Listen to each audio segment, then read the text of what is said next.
All right, peace. Shalom, shalom. First and foremost, give honor and praise to the God of Abraham, Isaac, and Yaakov. Giving double honors to 7130 South Chicago that taught me this truth. Giving double honors to all the brothers and sisters that the Creator has awoken in these last days. With that being said, peace and shalom. All right, brothers and sisters, I want to go into, a little discussion. Pardon my dog in the background. You may hear a little barking here and there, but I want to talk about how you have like these drone sightings and stuff like that that's quote unquote been hovering around New Jersey and things of this nature. And when I first heard of that, the first thing that came to mind for me was the fact that, I was saying that these are basically technology of the so-called white man, because basically he's about to go to war.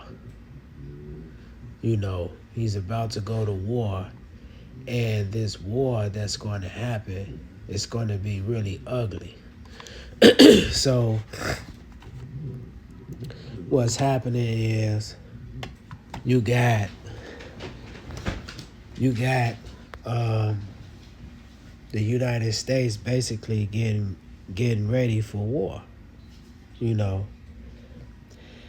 and in retrospect, they're already in war with these other countries. This is why Donald Trump is coming in talking about that he wants to put 100% tariff on these like China, Russia, Canada, and things of this nature, is because really they are basically at war with these other countries.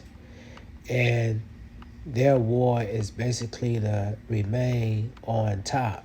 See, it's because America is losing her grip amongst these nations. And see, when we see stuff like the BRICS nations and stuff like that, how when Russia went against Ukraine, the United States was trying to put sanctions on them. And that's really another form of tariffs, is Russia would not be able to sell her oil across the country, but they failed to do that. It's because the other nations, they need Russia's oil, right? So that's a war within itself. See, a lot of us don't really understand that we are already in what you would call World War III.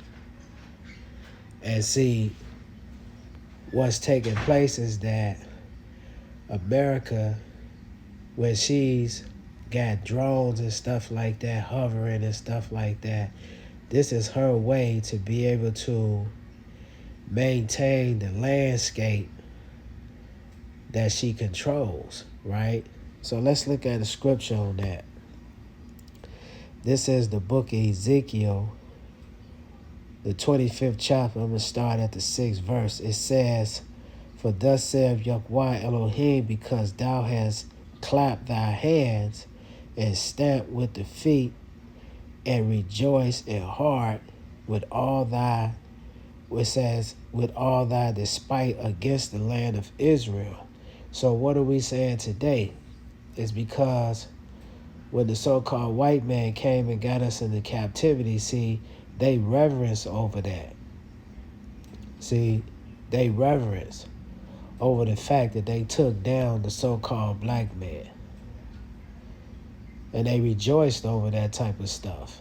And it says, "Behold, therefore I will stretch out," it says, "Behold, therefore I will stretch out my hand upon thee, and will deliver thee for a spoil to the heathen.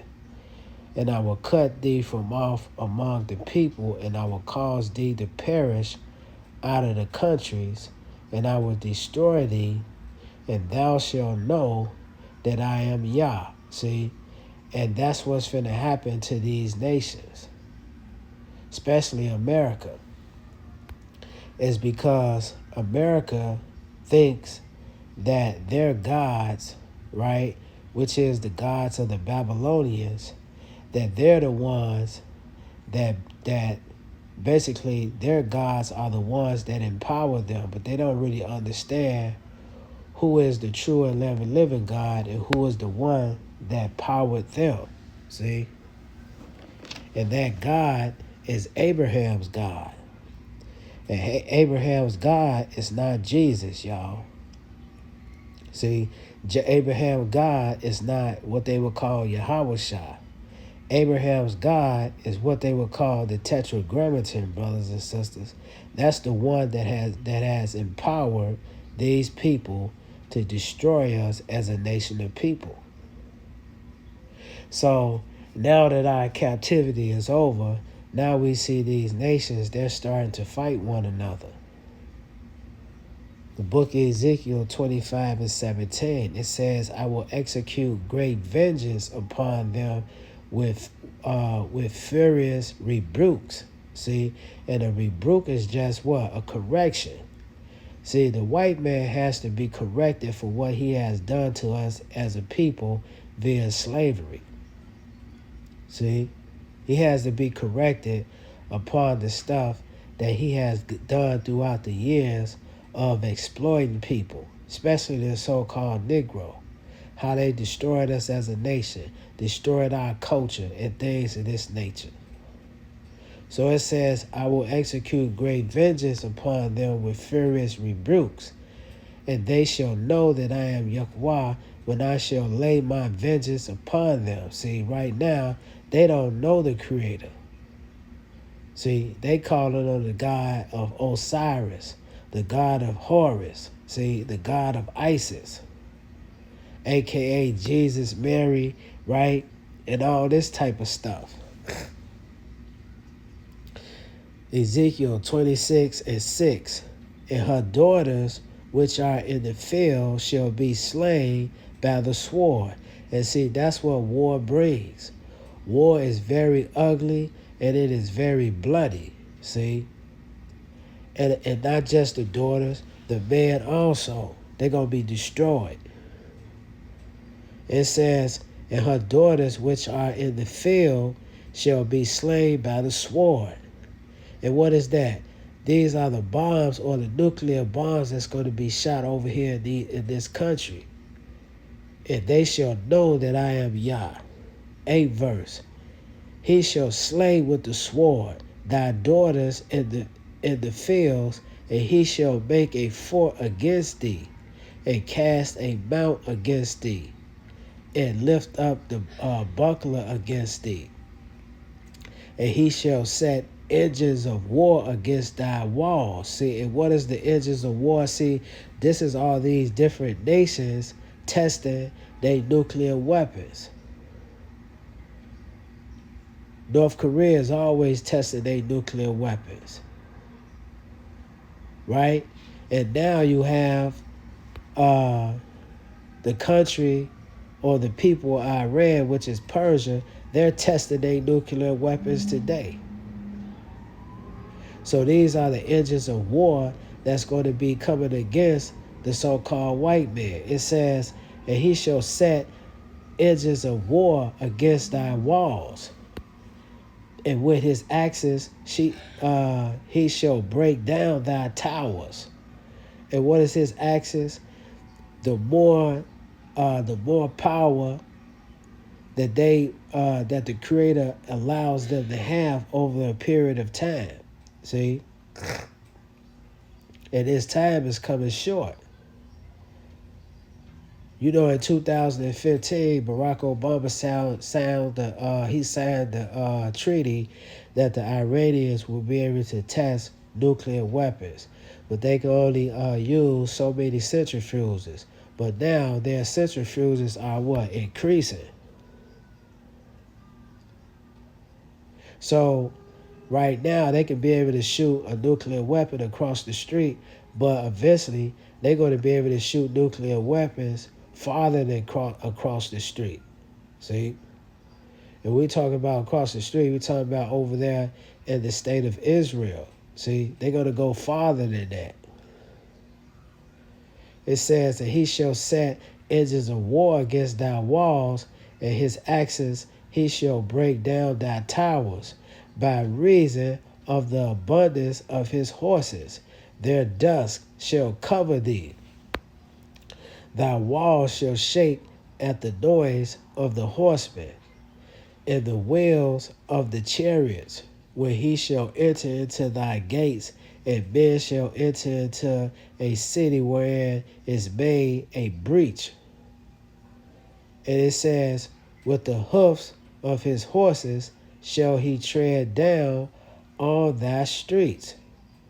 And he shall slay thy people by the sword, and by the strong garrison shall go down to the ground. And what is his horsemen? See, what is his horses of today? These are their nuclear weapons that is going to be shot over here in this country. And that's going to be shot in different other places against the nations that's against them. See? It says, and they shall make a spoil of thy riches, and make a prey of thy merchandise, and they shall break down thy walls and destroy thy pleasant houses, and they shall lay thy stones and thy timber and thy dust in the midst of the water. And I will cause the noise of thy songs to cease, and the sounds of thy harp shall be no more heard. And I will make thee like the top of the rock. Thou shalt be a place to spread nets upon, and thou shalt be built no more, for I am Yahweh, have spoken it, thus saith Yah. So with that being said, peace, shalom.